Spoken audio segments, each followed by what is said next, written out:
Hello everyone, and welcome to our video today discussing how to navigate online reviews and some tips to try and help decipher whether they're trustworthy or not.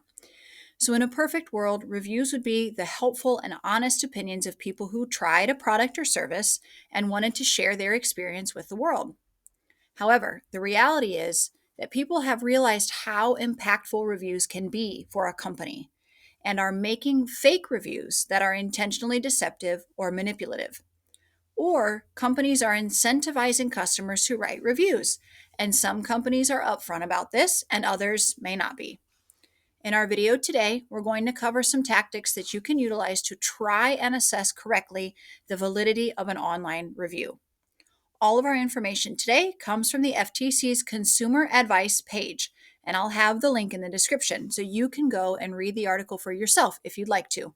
Let's get started. And just as a reminder, I'm not putting this information out there to scare or depress anyone. I'm trying to educate others in the face of the rapidly evolving and complex, ultra connected online world that most of us live in today on some level or another. I believe that knowledge is power, and I think the following information is useful.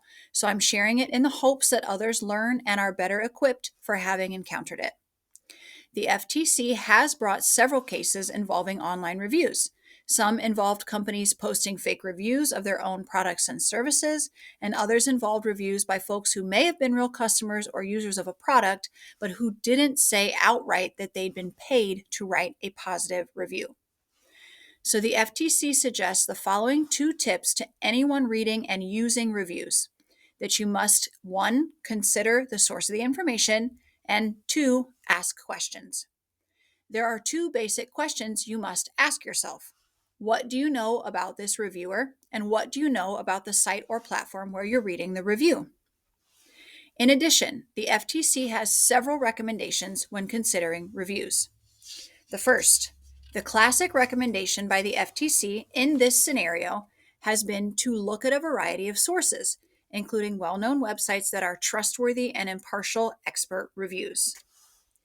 Number 2, check how recent the reviews are and keep an eye out for a sudden burst of reviews over a short period of time. This can sometimes indicate that the reviews are fake. Sometimes indicate that the reviews are fake. If the reviews are all really recent, say within the last few weeks to the last few months, that could be a red flag.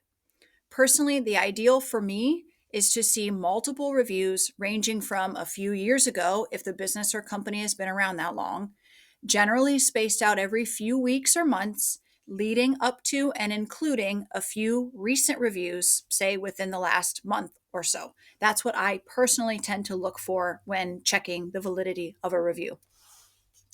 Number 3, check if the reviewer has written other reviews besides the one you're currently assessing.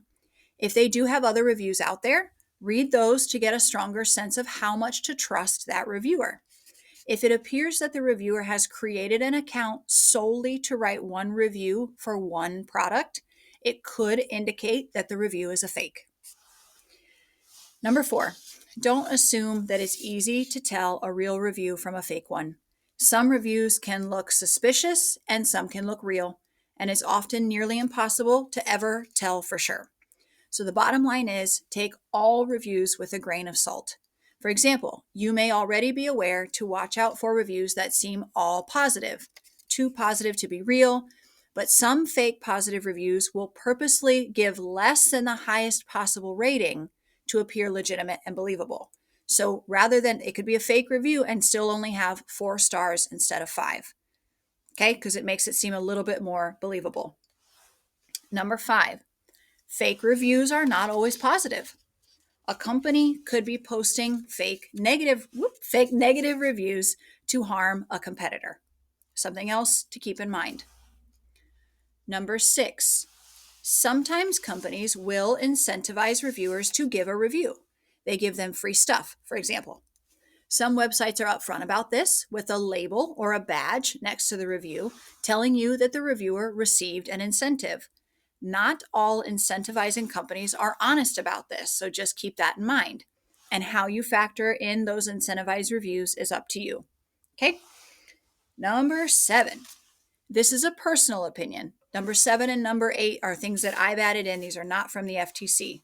But number 7, this is a personal opinion, but sometimes I see detailed and descriptive negative reviews.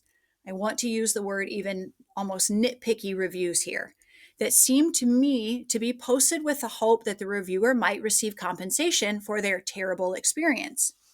However, with a close read, the claims may seem exaggerated and unique. No other reviews will mention the same negative issues.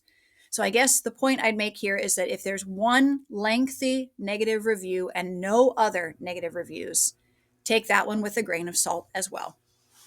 And number 8, another personal opinion or tactic that I like to utilize. And this one may be obvious for everyone, but just get a feel for the overall experience of the reviewers.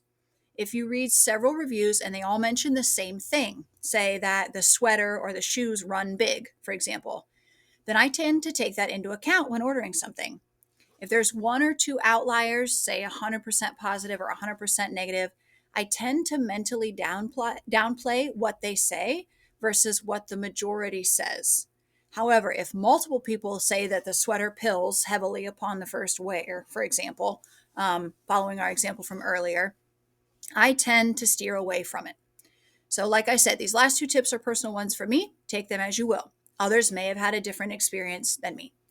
I acknowledge that this is a tricky situation to navigate, and we're all doing the best we can with it. None of these tips should be taken as 100% hard and fast rules, simply as suggestions. Hopefully, there will be a new tip or two in here for you to consider as you move forward with the online review world. I don't expect online reviews to be going away, and they can definitely be helpful at times. Okay, thank you for watching.